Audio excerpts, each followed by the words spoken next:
Welcome back to another hour of Scotch Hour. I'm Noah. And I'm Jesse.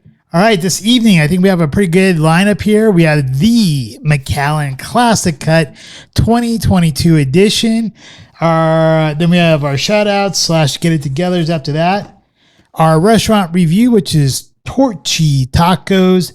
And our main event, our Smarter Challenge, being the movie review of The Flash. Not the old 1980s Flash Gordon movie, but the new one from 2023. Right, not some movie about cocaine, but about a superhero. Flash. Right. All right.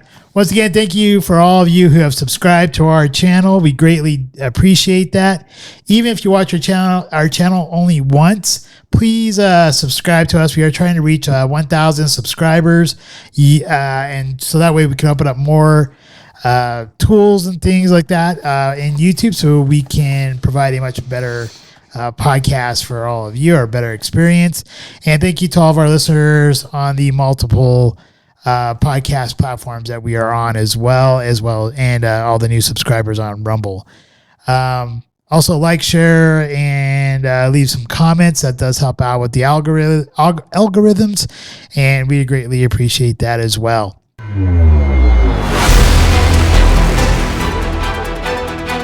Scotch Reviewed. All right, what we got here, the Macallan, the Classic Cut 2022 edition. This is not a cheap scotch. This is not one for the faint of heart, but they do come out with their Classic Cut each year. And we've reviewed and covered multiple of the Macallan scotches, everything from the Macallan Sherry Oak to the Double Wood or Double Oak to the 12-year triple cask, the Macallan edition number 6, the Macallan Harmony Collection, Rich Cocoa, man.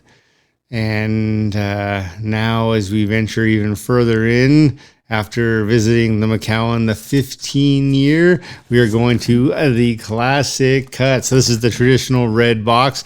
With all of those episodes, we've given you a pretty brief history about the Macallan, basics being founded in 1824, one of the first legally licensed distilleries in Scotland. They really bring in some of the lineage or heritage of Spain, America, and Scotland into the flavor profiles of their scotch, and largely known for the quote-unquote the 6 pillars for which make their unique elements that combine to make the Macallan so special. Those six pillars being the spiritual home, curiously small stills, finest cut, oak casks, natural color, and peerless spirit. And how they like to word it is, from our spiritual home in Speyside, so Speyside single malt scotch, our curiously small stills distill the finest cut before maturation in exceptional oak casks. These casks deliver the natural color, aromas, and flavors of our peerless spirits, and they're not looking for you to compare them to anyone else.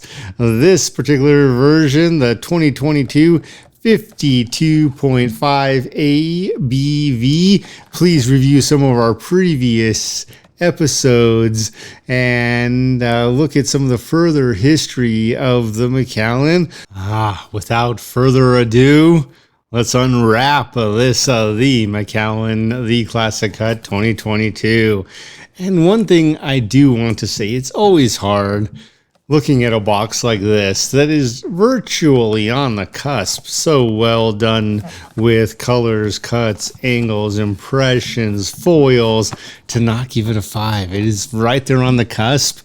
But on the show yet, we still have to give a presentation score of 5 to one of our scotches. But I do believe the Macallan has come the closest.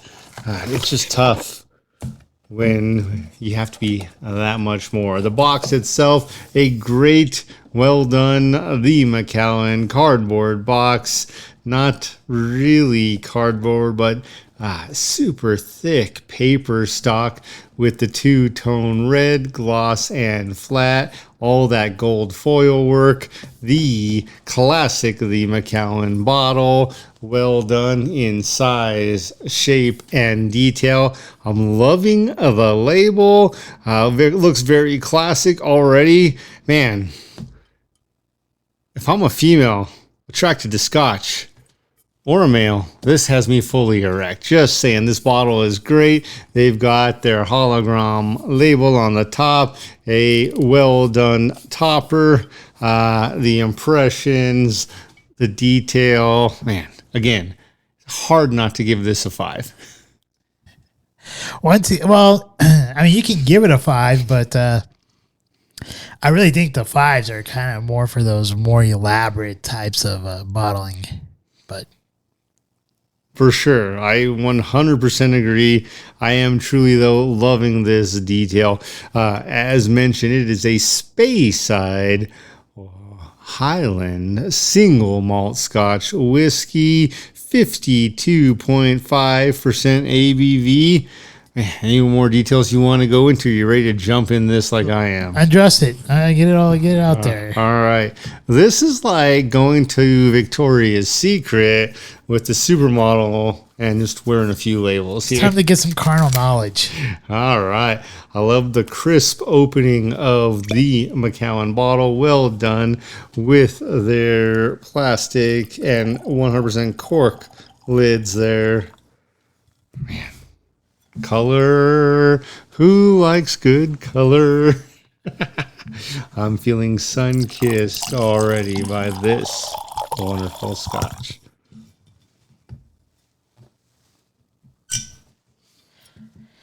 Time for the warp speed and our tasting. All right. Cheers.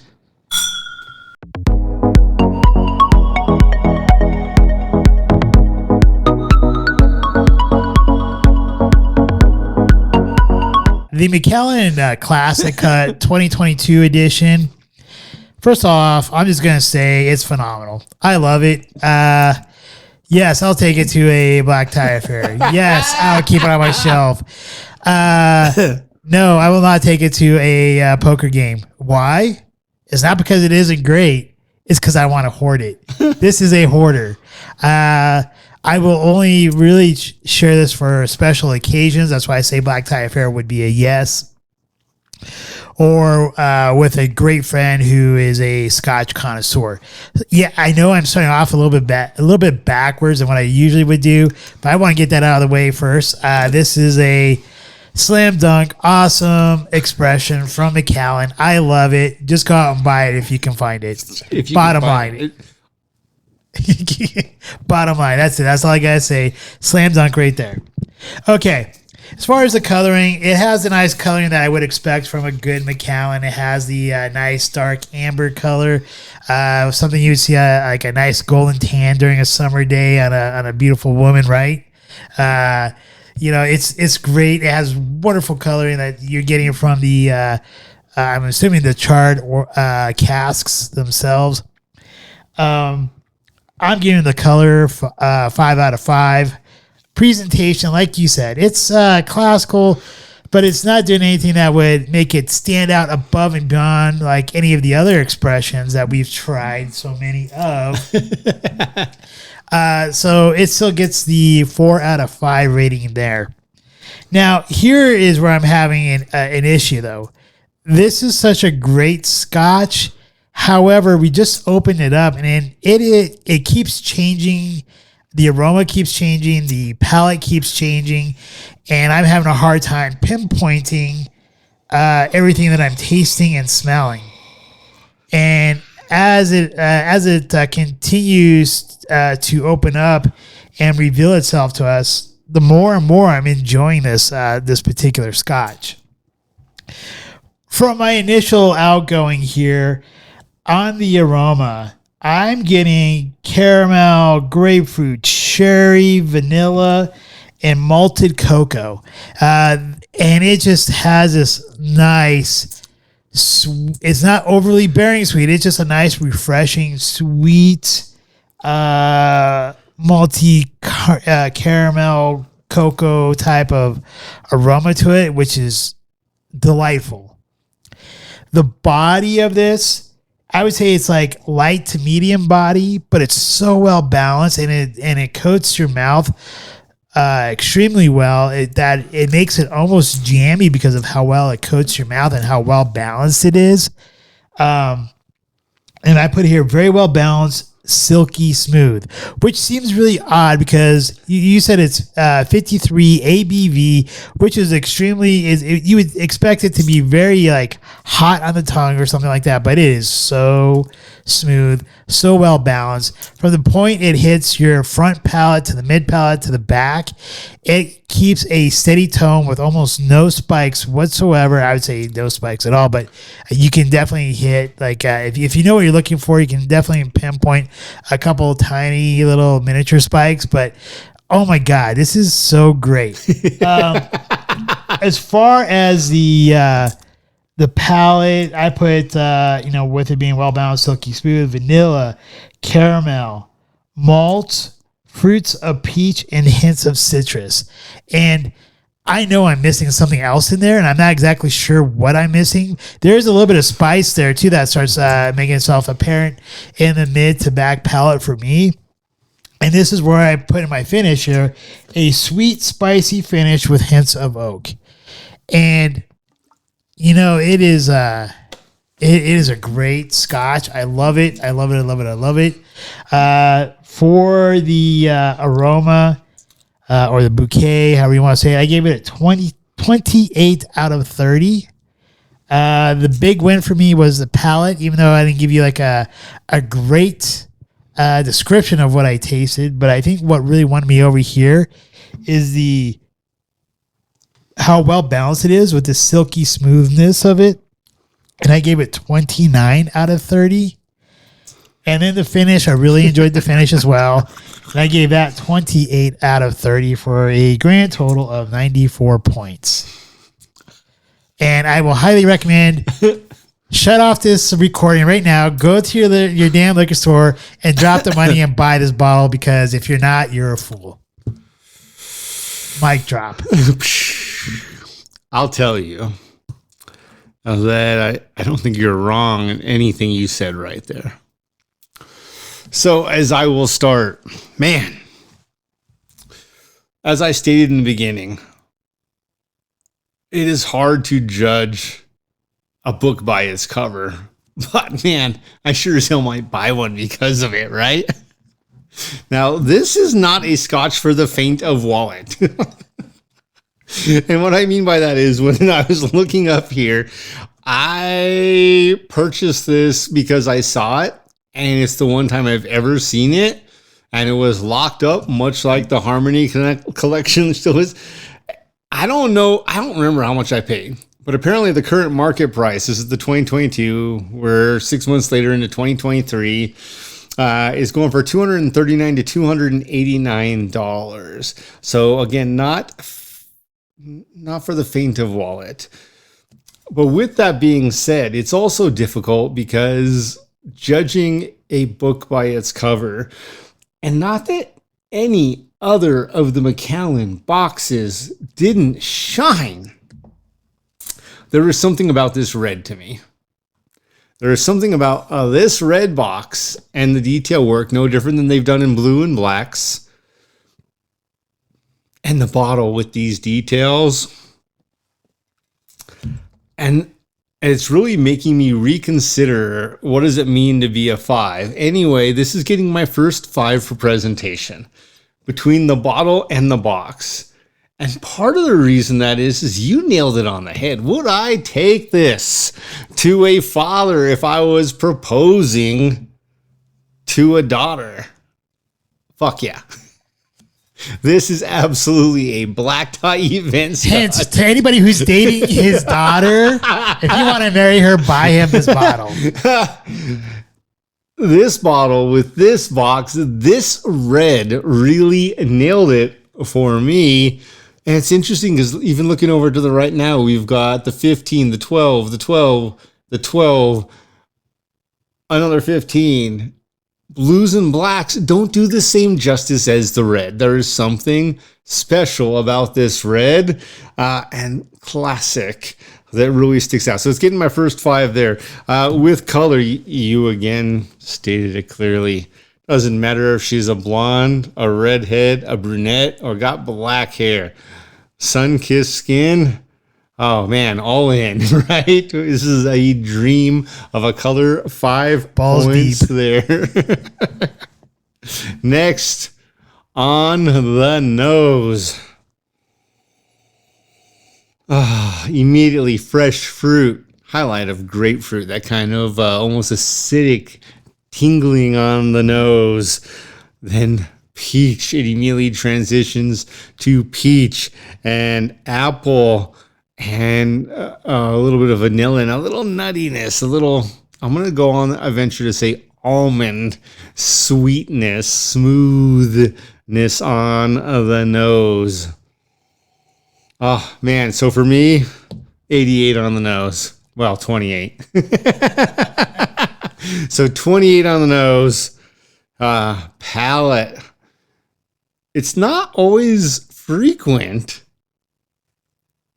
that the nose translates to the palate. This one absolutely does. So for me, that fruit flavor, the grapefruit, the apple, the peach really shines. And that is followed with caramel and a little bit of vanilla creaminess.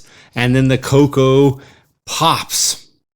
And then as we transition to the finish, more of that nutty flavor, the oak, that almond, and you mentioned spice. It is all there. For me on the palate, also a 29. For me on the finish, also a 28.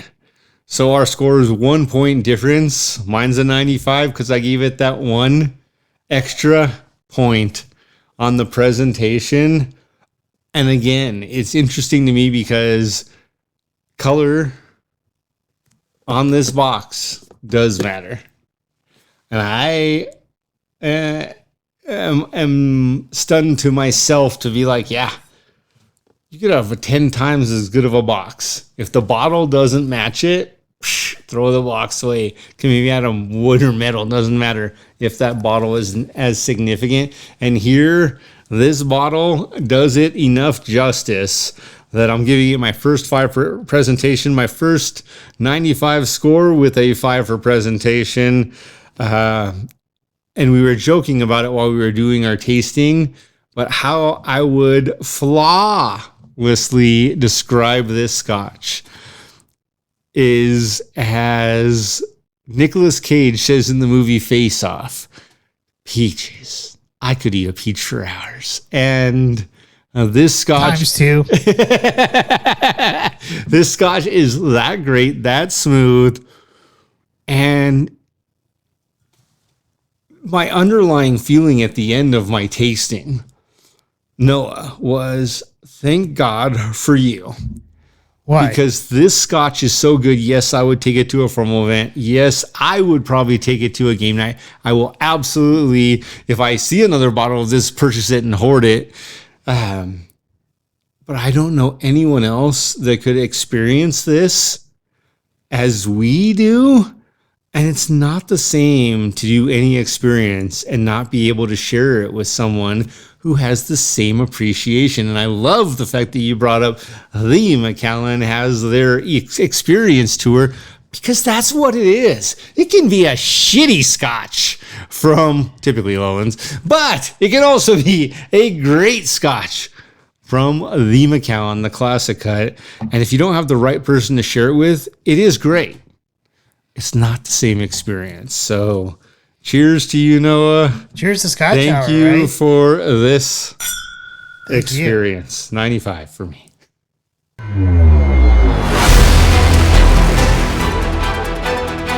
It's time for our shout outs. One quick shout out. Actually, I'm gonna say two, but the big one is Aiden. Proud of you, son.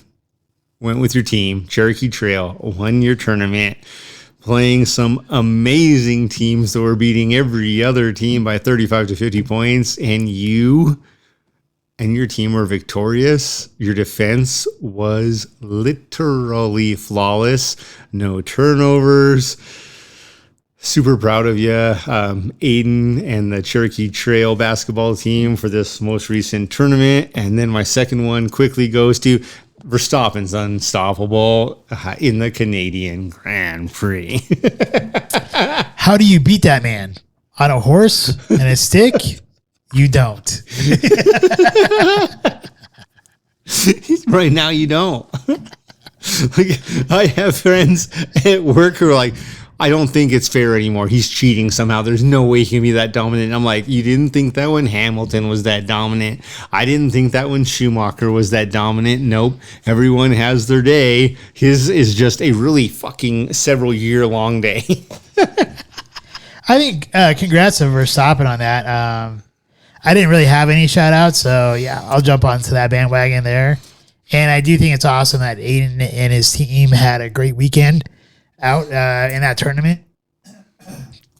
If I were to make another shout out, though, I guess I probably would give it to Brian's family from Michigan, flying out from Michigan this past weekend to celebrate his son's graduation party there. And it was good to see them because last time I seen a lot of them was back when Brian and I had graduated high school, and so it was great to see some of those lovely people as well again. Anyone who is not familiar with our show and our frequent guest, Brian, when he says his son's graduation party, triplets. So yeah, he had sons. triplets. Yeah, three of them. All graduated. Not one son. Oh, sons. and a shout out to all of them too, because they're going to go to my alma mater. They're all going to University of Colorado Boulder. So, and congratulations to them all getting in to see you. That's a big deal. That is Good for them. I don't know how he's going to pay for all three of them, but fucked is he? All right, buying lotto tickets right now. You remember Squid Game? Yep. That's Brian. Okay, I'm staying. I would do the same thing. Hey, I have no get it togethers this week, and I'm not going to mention anything because it's pretty easy to jump down on something political and something like that. But I want to kind of keep it lighthearted, so no get it togethers this week for me. My only get it together, man, only because I love them with all my heart. Ferrari, please get it together with your Formula One team. And what I really should, in retrospect, say along with that, in tandem, if you will, is that shout out to Ferrari and the 24-hour Le Mans victory, returning to the sport after, I believe, 5 decades and dominating with their latest competitor. Oh, man. If it wasn't for, movies like Ford versus Ferrari coming out in the recent years, I don't know that everyone could understand. But Ford, man, the ball is almost in your court. Let's see what you can do.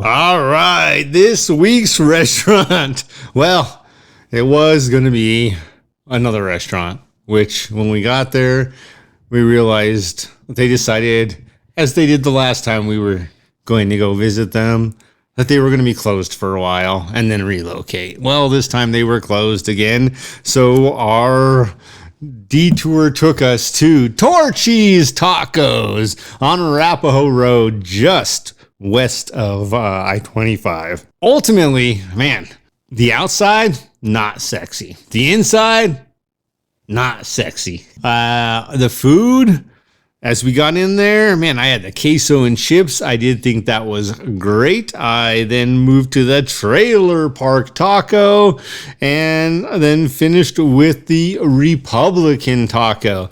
I will say kudos to servers and our server who warned us, man, 1 taco is a snack, 2 is a meal, 3 you're stuffed. I didn't really believe him because I'm like, whatever. I've had street tacos before. They always left me wanting.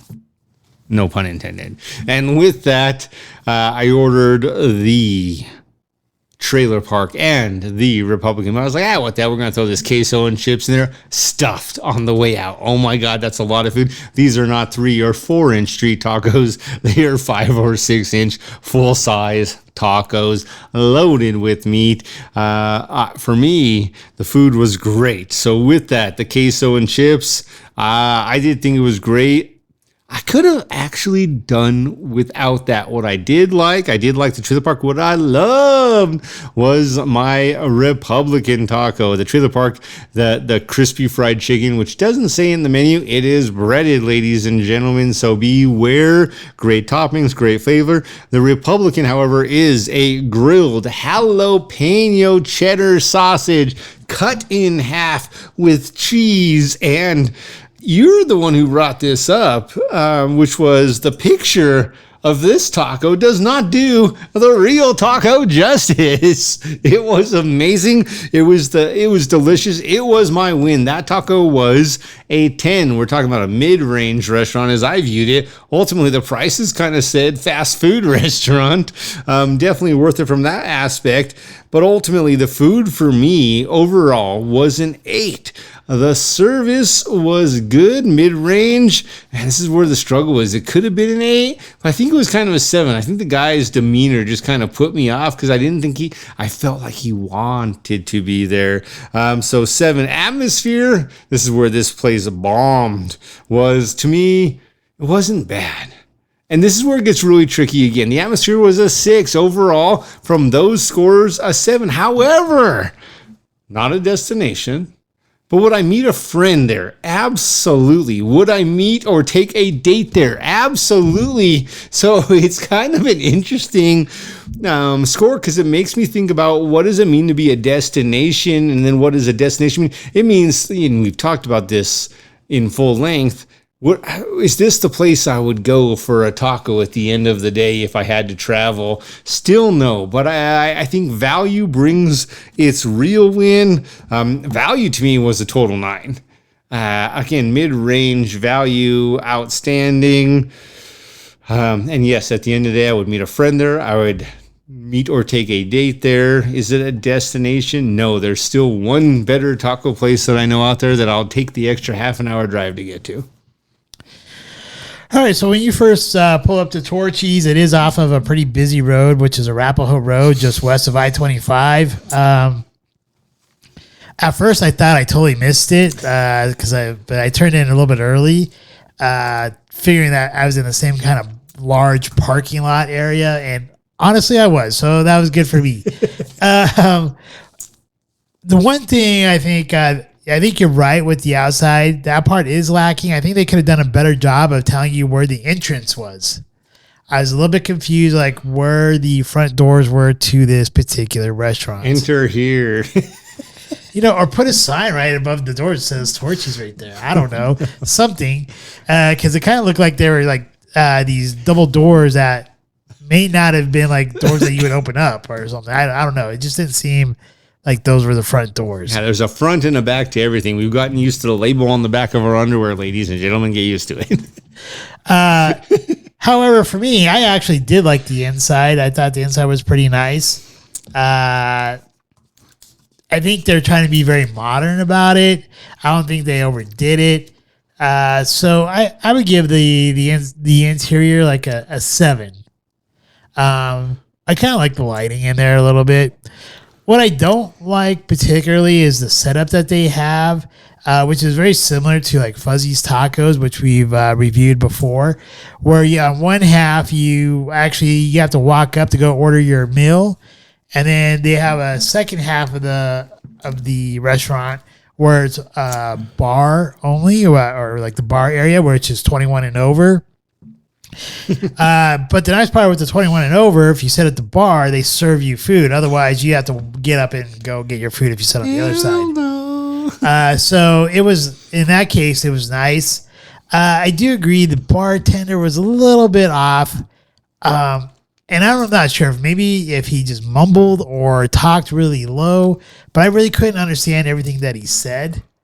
And then the lady, super nice lady. But she was a freaky, fuzzy foreigner, and her accent was very strong. Once again, super nice lady. Really like she was very helpful, very nice, but I couldn't understand what she said. So the service, I'm gonna give that a 6. Right. The food here. My first experience with street tacos was back in college when I went across the border to Matamoros, Mexico, and you're in a border town in Mexico, and they have these street tacos there. And my fraternity brothers and I always called it gato tacos. It was like mystery meat. You don't know what the hell you're getting. You don't know if it's like rat meat, cat meat, or whatever. But drunk college kids, you didn't really care because it tasted well.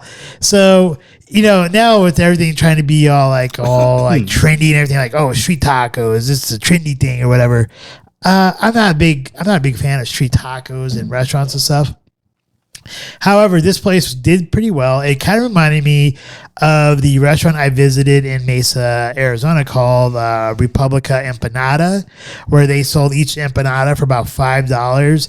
One was like a snack, 2 was like borderline meal, 3 is like meal to maybe too much, and 4 is definitely too much. While these so-called street tacos here at Torchy's Tacos, very much like that. It's basically like $5.50 to $6 for each taco, and they were very filling. So thank goodness the bartender told us how filling they were, because I probably would have ordered 3 or maybe 4 tacos, and I would have been stuffed or maybe not able to finish my meal. That being said, I ordered, just like Jesse here, the trailer park with the fried chicken. It was good, had nice flavor, but that wasn't my favorite. And the only reason why I went with that one is because the bartender had recommended it. I kind of wish I went with something else. It was still a great taco, but my win was the Crossroads, which was with brisket and jalapeno and some other toppings there. And that I thought, and avocado. I thought that was a total win. I loved it, and I would give the food a 9. I think some of the other tacos look delicious. I definitely do want to go back and try some of the other tacos. So food a 9. Wait staff a 6. The interior a 7. I'm gonna give it a 7 across the board. As a total rating there. Now, is it a destination? This is tough, because if you're within a certain mileage and you want a good taco with some beer, then it would totally be a destination point. And I would say that's probably like a 5-mile radius. But I don't live within a 5-mile radius of that place, so then it pushes it out of being like a destination spot. Now, could I go grab a as good of a street taco somewhere else? I haven't been anywhere else, and usually, I've never been to like another like street taco place close to where I live. And I don't usually order tacos. When I do go to a Mexican restaurant, I usually order a burrito. So I was thinking the same thing. I usually hit something else. So if I was craving a street taco, in my sense, I guess I probably would drive there just to go order 2 tacos. But ultimately, it's not a destination point unless I live somewhere close by and I could go there multiple times, or is it like an easy jaunt to get there and be able to go there on happy hour, get some like cheaper beers with some with these street tacos, and yeah, it'd be a good place to go. So yeah, So I would recommend the place if you're in the area. It's not a destination point if you're going to drive 45 miles plus to, or 45 minutes or plus to get there. In fact, I don't think it's worth driving 20 minutes plus to get there. Maybe 10 minutes, maybe 15, depending on what you're going to be doing. If you're going to be going out and doing some other things, it might be a good place to stop at, but I don't think that's necessarily if that's your one thing that you're going to do for the day, I'm not quite sure that would be the place to go.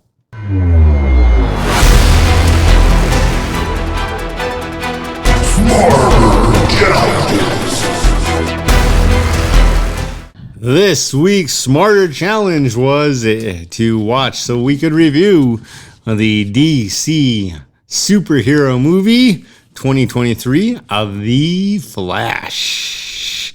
Flash. Sorry, that's from the 1983 version. Or the Amsterdam version. I'm pretty sure there were pink tacos in that video. With that, man, overall, what were some of your general thoughts of this movie? All right, some of my spoiler alerts before we get started. I'm totally going to wreck this movie for you. Stop listening now.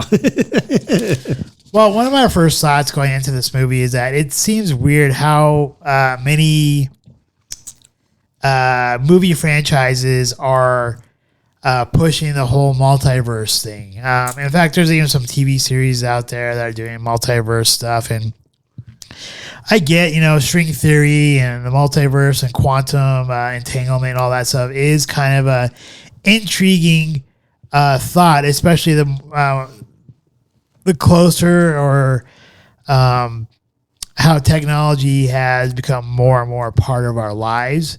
And as humans, we're probably not far off entangling with technology in such a way to where maybe we might find technology being implemented into us. And maybe we would find technology that does allow for quantum entanglement or time travel. Some people believe that there's already time travel there. And if you do go back, how does that really affect the universe? Do we end up with a multiverse? And do we have things like the butterfly effect? If you flip a coin, if you drop the same coin the same way, is it going to land the same exact way? Maybe there's a gust of wind that pops up or a dust particle hits it at a slightly bit different. It'll probably never be the same. And I think you and I have talked about this, and if you want to hit the point, you can. But you mentioned something that you saw on Jurassic Park talk about a raindrop never dropping the same. And so I like the idea of the multiverse and how there might be different realities of you. There's also theories about what's called quantum jumping, be able to jump to these other Earths and stuff like that, and be able to learn new skills. There's a guy who has classes about how to do this and stuff. It's a fascinating subject. It's interesting. And I think it does make for a fun movie, but I also have a consideration of at what point does a topic become no longer interesting anymore?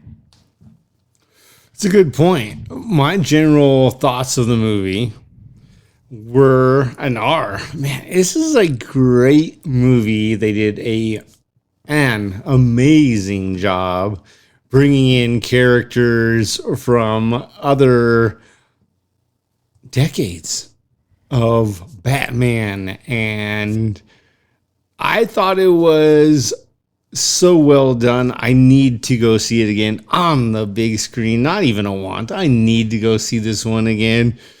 And I loved the aspect when you start to talk about a multiverse and the different basically time and space travel. This movie only grasped one aspect of that, and that is the time travel. The space travel is what gets you to the other arenas of reality. So in here we have Barry Allen going back in time. Again, he said spoiler, I'm screwing this movie up for you. You should have listened, man. I failed to listen at the taco place. You failed to listen here. With that, Barry Allen goes back in time to save his mom and dad, and in doing so creates a whole different existence for himself and his life. With that, when I say his life, like everything, this is no longer just that his mom and dad are there in this new life. It's that he finds out Superman is different and Wonder Woman doesn't exist, and maybe it's Wonder Man. They never quite go there. I would have thought that would have been hilarious, but the guy can only go so far when screwing things up. So Barry Allen goes back in time, changes a bunch of things, but he finds himself here, and this is where they don't do a good job with the multiverse, is he's no longer actually on the same timeline. He is not on a string anymore. He goes back in time, and he is in this puddle of a mess, and that is a different tangent, and I think you'll go and speak about that here in a minute, because Michael Keaton does a phenomenal job explaining that, as you brought up to me. With that, though, it is this piece of he has traveled time, but it doesn't explain the space, and that's where it gets really interesting. But I think what they did here was a fabulous job of going along one line and one tangent, and then realizing there are some things you can't change. So that is an overall preview. I thought it was hilarious, just dark enough, just light enough, well educating to some. Really, my only struggle with it was they went along a timeline, but not the space line. So, yeah, I know I didn't really go into my overall impression of the movie, just like the overarching theme of the movie. I did like the movie. I thought the movie was great. It was a fun time. I thought there was a lot of funny parts, like you mentioned. There are some dark parts there. And there are things for one to question, right? About what Barry Allen does and some of the things that you do see in the movie. So I think it gives you some good questions to ponder. Overall, it's a great movie, and like you, I do need to see it again, because I do know for as much as that they packed into this movie, there's definitely things that I missed. That would probably, I would see a second or maybe even a third time to tie into the movie to make it that much better. One of the things I loved about the movie is the different Batmans. Yes! I mean, we got to see Ben Affleck at the beginning, because that's the universe that they start off in. Then we see Michael Keaton, and Michael Keaton does a badass job there. He's if you take how Michael Keaton is in this movie versus the original Batman movies, he's a much better Batman now than he was back then, I think. I still think he was a great Batman there compared to many of the others. I still think he was great, but here he had matured. Yeah, the one Batman I did not like was at the very end when they bring in George Clooney. But that's because George Clooney wasn't one of my favorite Batman. He was a shitty Batman. What I would have loved to have seen as a Batman right there would have been a Christian Bale. I think Christian Bale would have been the best Batman to show up right there. He would have. I think he's still just stuck on the whole theater shooting. He might be. But I think that would have been great to see. And the other part I thought was really kind of fun and entertaining to see is all the different Supermans with a cameo from one of our favorite actors, Nicolas Cage. Fucking Cage! Yes! So those are some of my the Easter eggs or treats that I really liked and enjoyed about the film. I did like the storyline that they used for I think her name is Zakara, which is the Supergirl. I like how they kind of like tied in that and did not do like a whole like woke agenda with it and or anything like that. Kara Zor-El, yes. She was one of my favorite parts of the movie. We'll get there here shortly. All right, but with that, my next question is, when you think about it, how does it compare? 'Cause this is not a cartoon. This is actual photography. However, the artistic comparison being that very recently came out, Spider-Man Into the Spider-Verse. How does it compare to that to you? Well, here it's almost like comparing apples to oranges. Like the one thing that they have in common is they're using multiverse as a base theme, but shooting live action versus shooting an animated movie, I think there are two separate categories, and I don't think you can really do either one justice by comparing them to each other. Now, if you're trying to break it down, like the experiences that the characters might come across by going into the different universes, the ripple effects that they could cause, those types of things, and then maybe the explanation of the Spider-Verse of the universe multiverse, where in Spider-Man they call it the Spider-Verse, and here they call it the multiverse. I actually think the live action film does a much better job of explaining the complexities of it, with Michael Keaton taking the bull.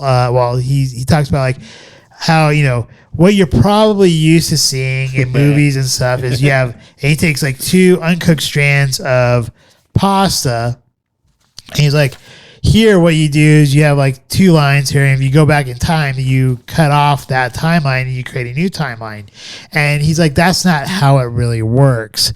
What really happens is, and he takes a bowl or a pot really of cooked pasta, dumps it into the bowl, and says, this is what happens when you go back in time and you change something. And he goes, what you'll have here is you'll have some parallel moments, yes, but you're affecting the past and you're affecting the future.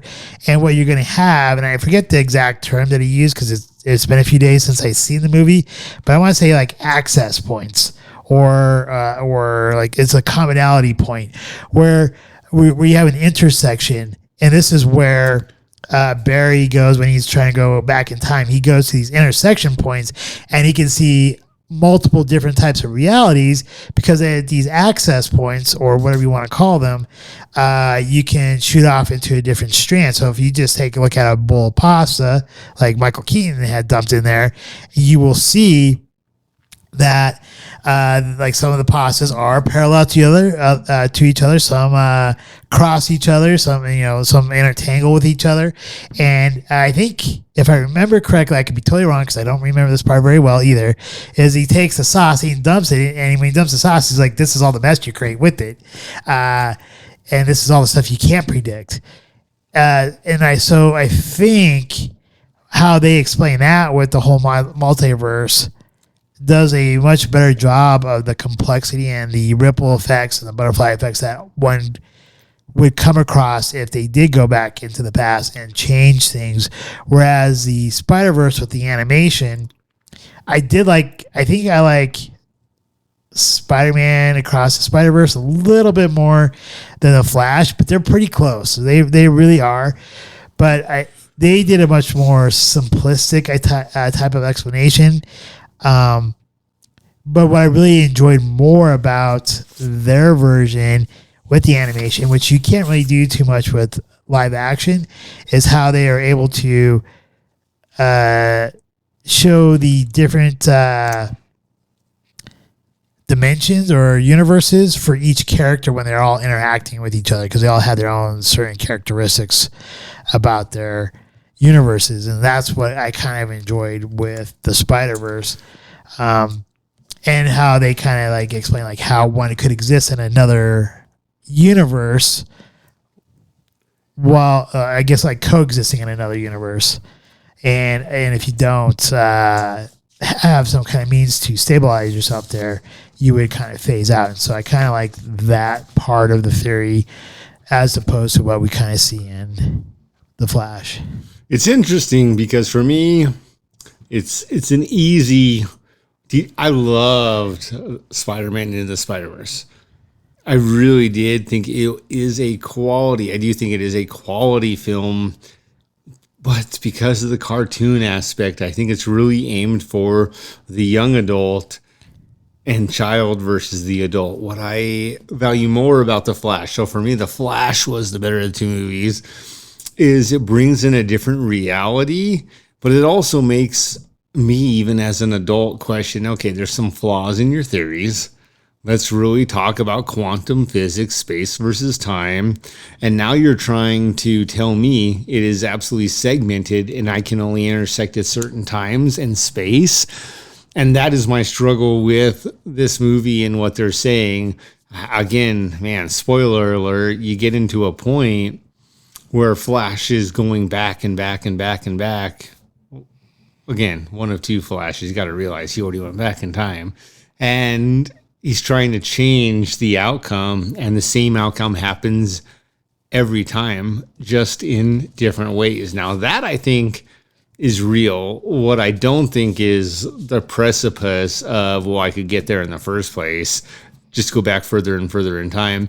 And I will say, watching the Flash TV show with Mila and Aiden years ago, that was one of the things that they actually did emphasize, and I still struggle myself to grasp is, how are you going to tell me I can go back in time but only arrive at certain points to try to find a different outcome? Like, no, I just want 10 seconds earlier or 20 seconds earlier or 30 seconds earlier. What do you mean I have to jump back 3 years because that's the next intersection? But that is the chaos in this theory, is it's gotten so intertwined and intermingled and constantly changing. It makes you also question, at what point does the whole thing just implode upon itself? Yeah, it's a interesting aspect for sure.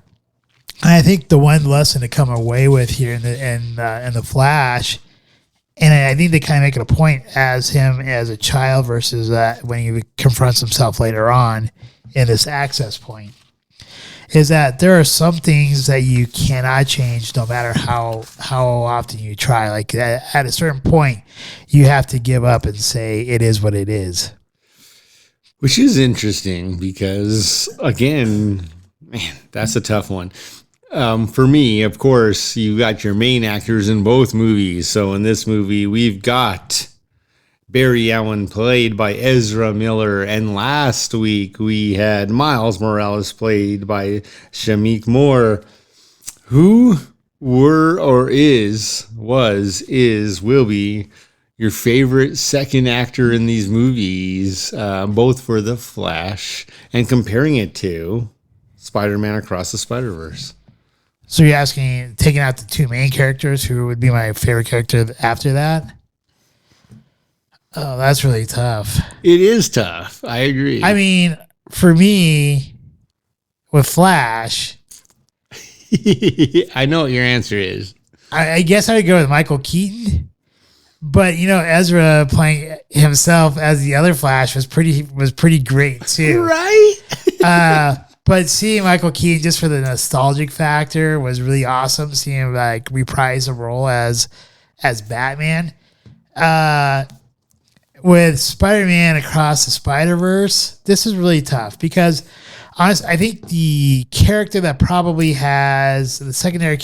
probably has the most impact is probably not my favorite second character, because that would probably, in my opinion, would be Gwen Stacy. But my secondary favorite character outside the main character would be Peter B. Parker. This is interesting to me because I think you just nailed two ultimate role models or mentors in each of the movies. I think that's pretty significant. For me, you go back and it is absolutely Gwen Stacy, played by Haley Steinfeld. And in here, it's Sasha Cal playing Supergirl or Kara Zor-El. These characters in those movies were literally, because I think they were underestimated. and maybe are, or maybe it was me that underestimated them in either movie. So you're saying these are your second favorites, or are you saying that these were Bilda's second favorites? These are my second favorites. okay. Like for me, it's about this female role, and it didn't have to be female, but it's about this other role, which I think is interesting because I usually don't bet on the underdog, but I think these characters were initially stamped as an underdog, and then they come out and kick some ass. Whether or not they live is a whole different story. Yeah. I have issues with Gwen and like how she approached things. Right, and I don't disagree with what you're saying, but for me, man, they brought in, besides the main characters, the Flash or Miles Morales, they brought in the most color. See, and that's where I think Peter B. Parker brings in the most color, though, because of his comments and how he's just kind of a...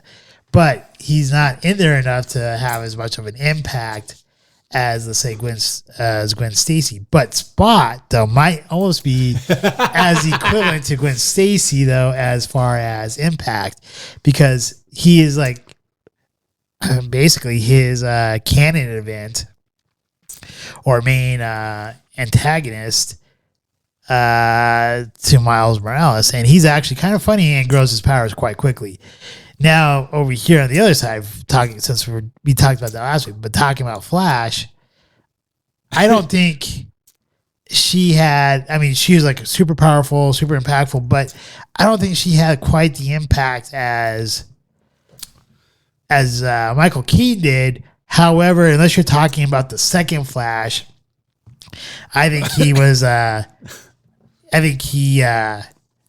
was thinking with the wrong head and was trying to save her and trying to possibly try to get with her.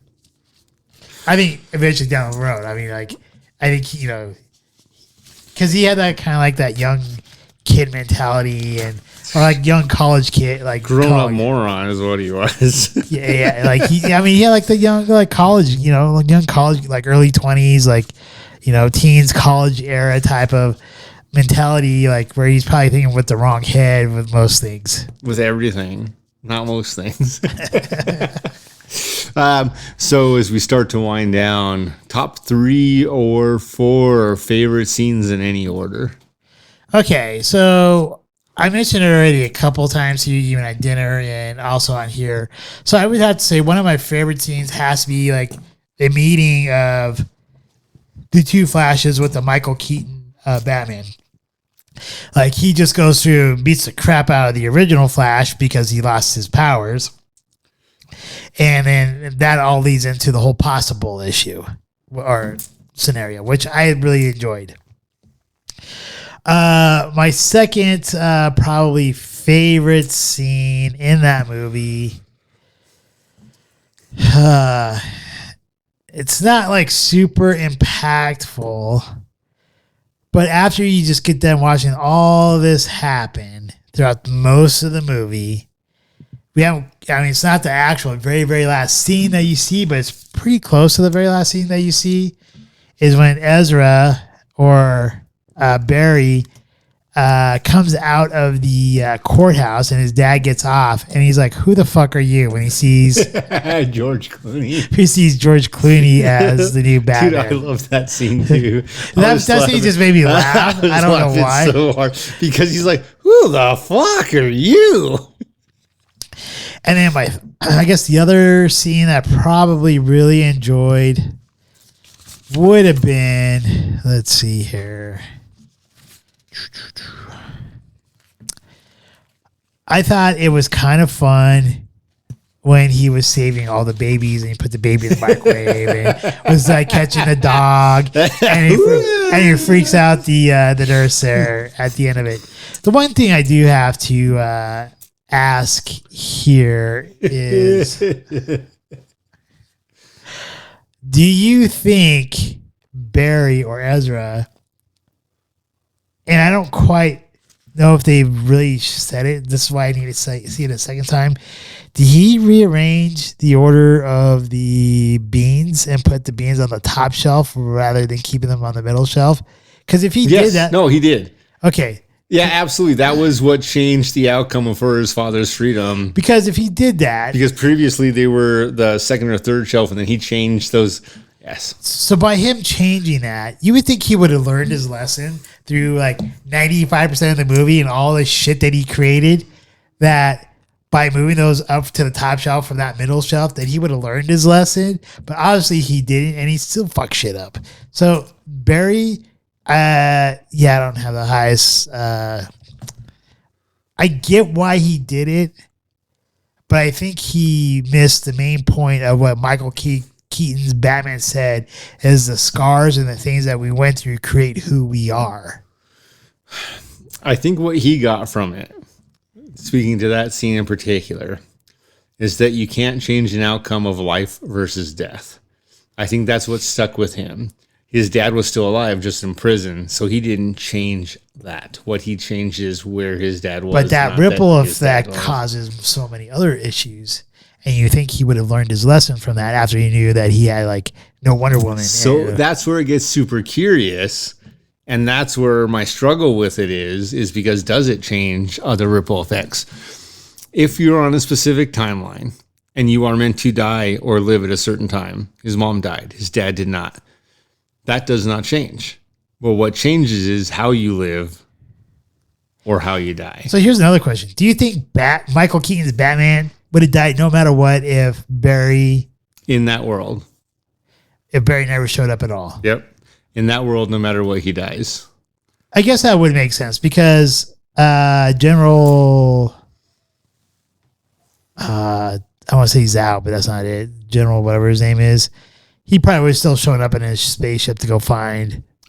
Yeah. Okay. Yeah. It's one of those things where you either live or you die, but it's how you live or how you die that can change. So I agree. This is where it gets cloudy. Is like, well, I think that's why he ends up with the wrong Batman, which I think is a shame because I like Ben Affleck as Batman or as Bruce Wayne. Christian Bale. What if he'd found Christian Bale back in time? Like, okay, if he found Christian Bale, I would have been like, all right, okay, that's a trade up. Anyways, what were your? Anyway, sorry, I didn't mean to get so sidetracked. What was your? No, it's great because I think this was a movie where there were many key moments for me that really did resonate. And one of them, and my quotes aren't here. This is not an exact quote, but one of them is when Michael Keaton's Batman in the past, is dying and he's saying goodbye to him. And I think the words were very carefully selected. He's not saying, I'm going to save you. You already did. What he says is,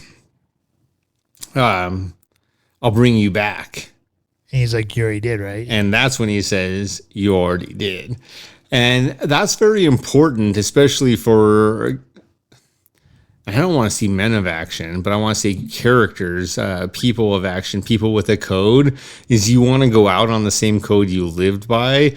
No warrior, Conan the Barbarian, or any warrior in any war time period, anything, wants to go out as and I will say, incapable figure to take care of themselves.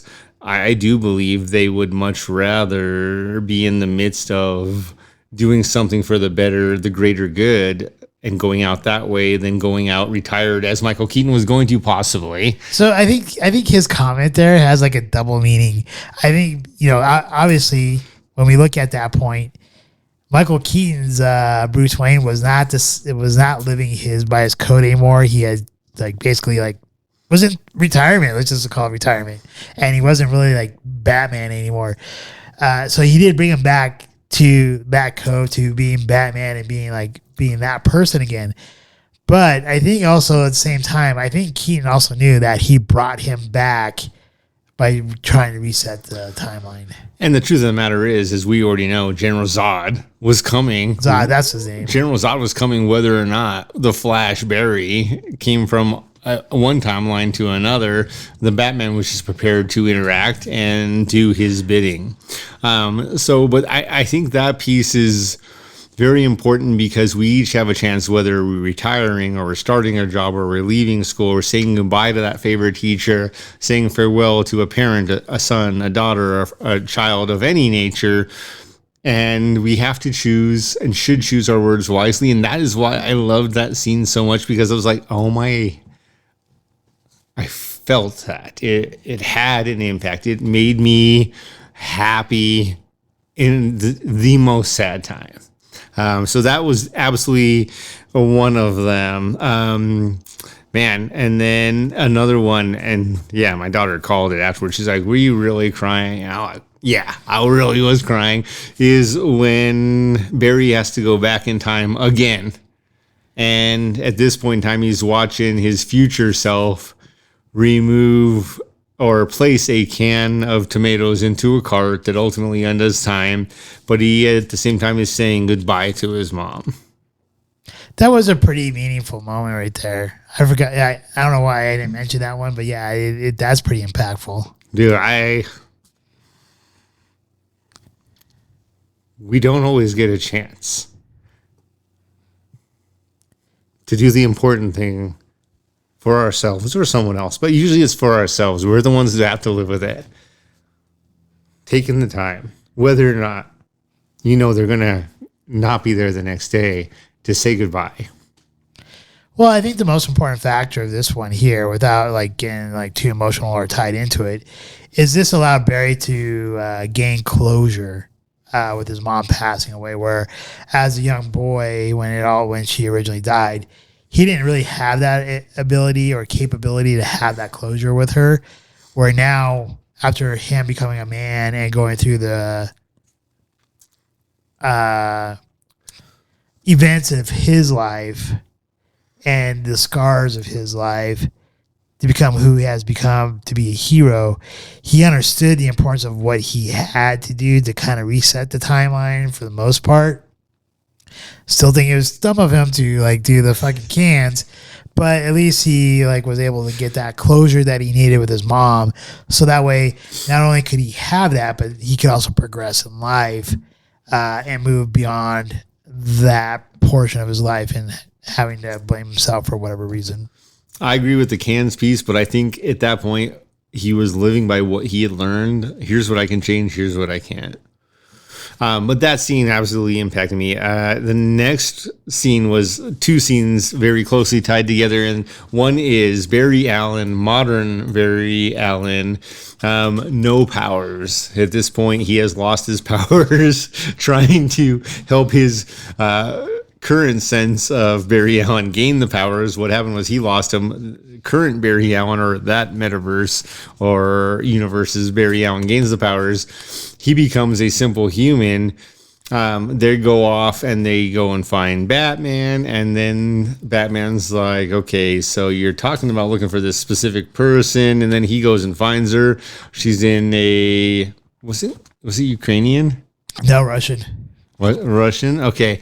It was a black site where they're going to go save this universe's version of Superman, which ends up being Sasha Calle, Supergirl, Kara Zor-El.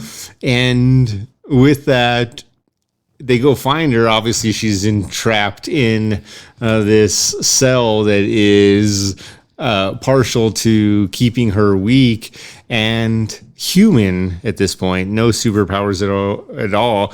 Barry Allen carries her out of the cell when others are looking at her, and she gets to hear this, and they're like, she's not who you're looking for, leave her. And he's like, I can't. She needs help. And he carries her out.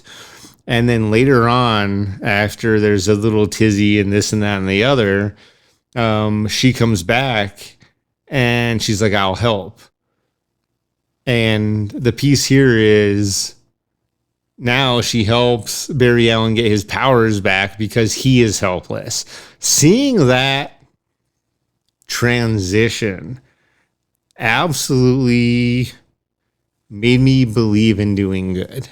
And I thought that was so well done by the writers and the actors. It was great. So I think you're making a good point here because when you look at Barry, right, let's look at two things here. One, you have Michael Keaton's Batman saying he's thought about going into the past to change things, but he realized that the scars and things that he lived through created him who he is today. And I think because of the stuff that he went through, his relationship with his Bruce Wayne and how he became a hero made him realize the importance of this person, regardless if that was a person he was looking for or not. So he had the essence of, quote unquote, a Justice League hero, right? And like, I'm saying, quote unquote, for my own self. They don't say that in the movie or anything.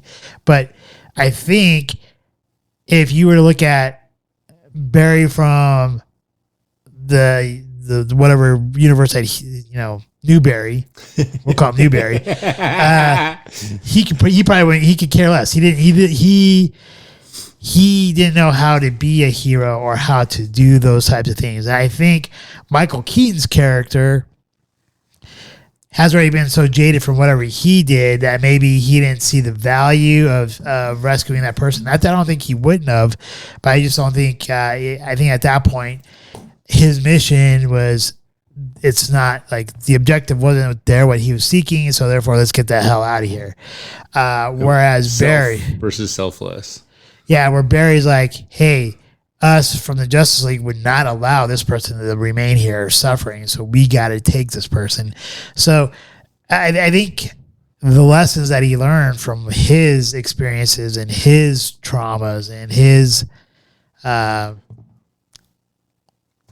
whatever. That's why he did what he did, and I think that was great.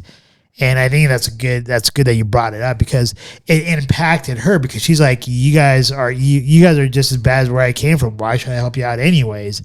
And old Barry is like, we're not all that bad. Yeah, some of us are jerks, but we're not all bad. Like there are good things for us. There's good things here to save. And I think she saw that because of that.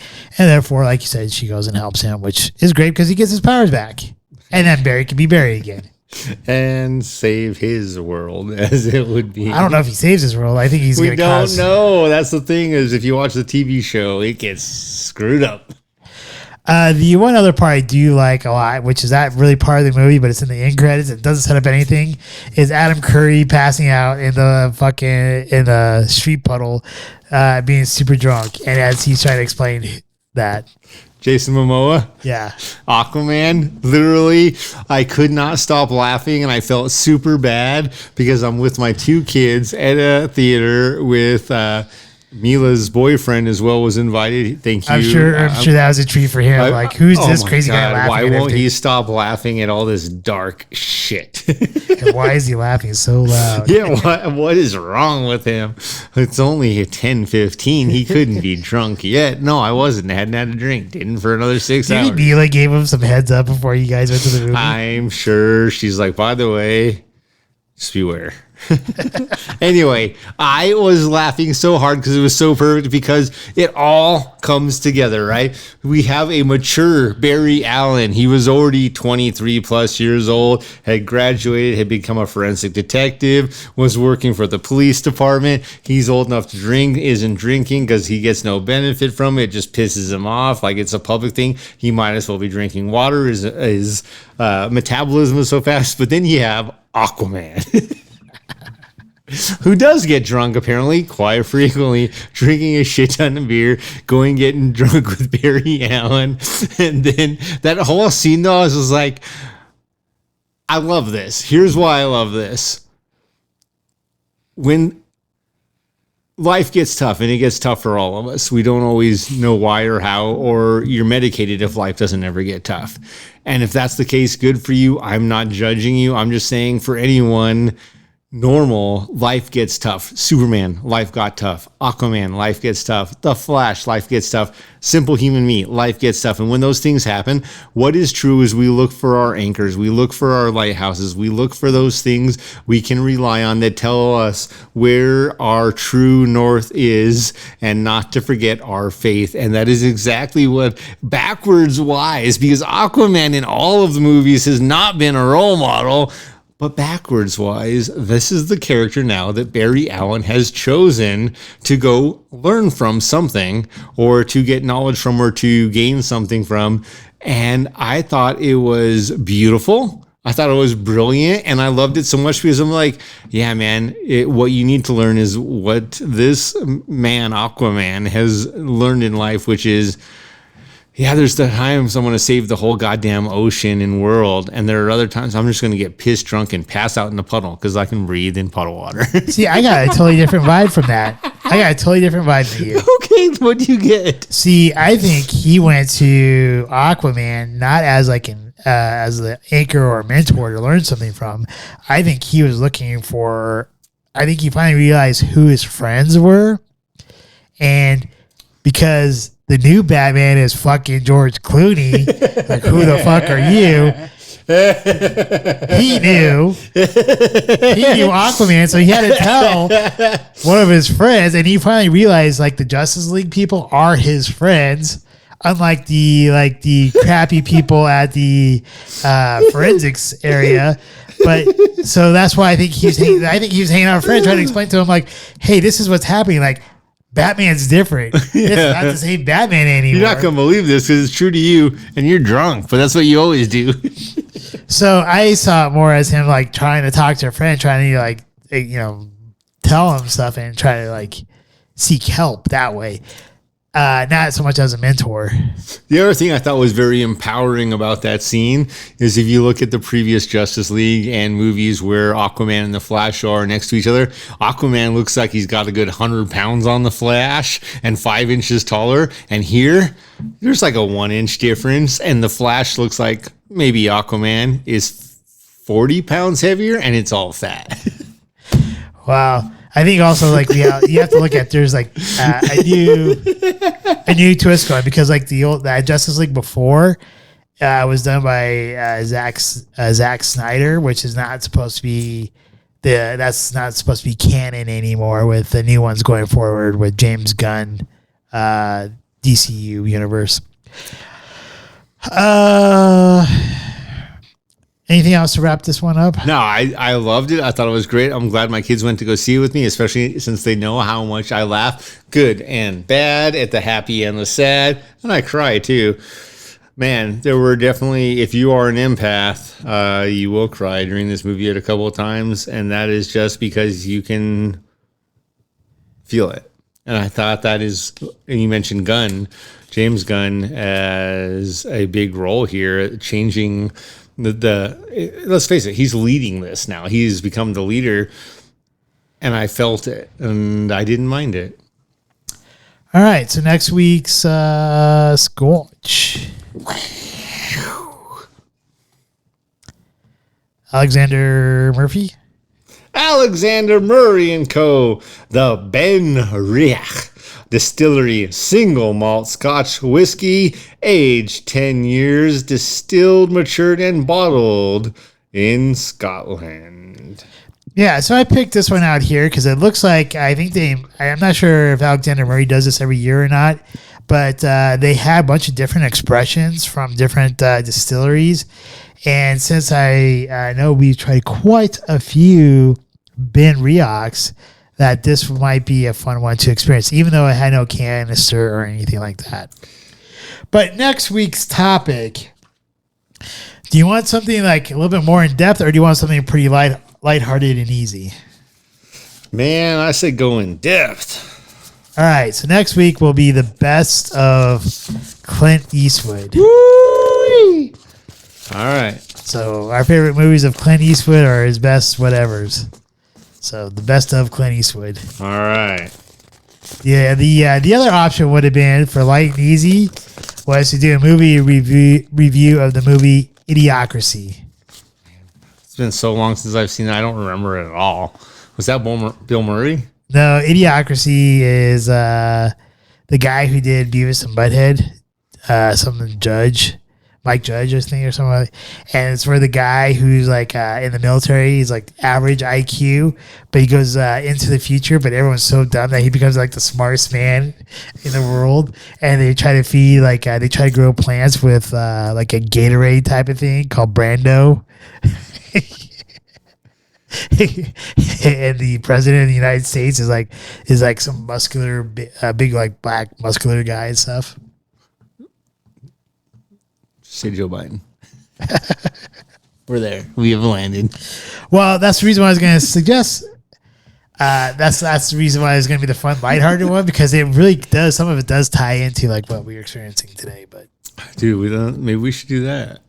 Do you want to? Let's do lighthearted then. Lighthearted. Flip Okay. the coin. Idiocracy. So, movie review of Idiocracy. Then. All right, I love it. We'll do Clint Eastwood another day. Sounds fantastic. All right. Once again, thank you for all of you who watch us. If you made it this far, we greatly appreciate that. Thank you for all of you who watch us on YouTube, Rumble, listen to us on any one of our podcast platforms. We do greatly appreciate it. Please leave some comments down below. We will take that in consideration. And if you have any topics that you want us to talk about, we'll talk about them. If there's any scotches that you would like us to try, if they're within a reasonable price range, we will try those as well, since we are not yet sponsored. And pass it on to you. All right. For those of you who have become recent subscribers, if you have any feedback, please share it. We will use it. Let us know what you think about anything. It can be something silly, it can be something significant. Share that. Please remember to drink responsibly. Do not drink to the point where you get drunk and then try to drive. That is a fool's move. Barry Allen would not approve. With that though, please again, like, share, subscribe. Remember, life is great. That doesn't mean life is easy. Find your purpose, find your goals, go after them, and remember to do that, because that way, when life throws you a punch, whether or not you dodge it, you get back up and you keep going towards that purpose and goal. And with that, here we go. Until next month, next week. Scotchman! Cheers. We hope you enjoyed this evening's episode of Scotch Hour. If you did, please like, share, and subscribe.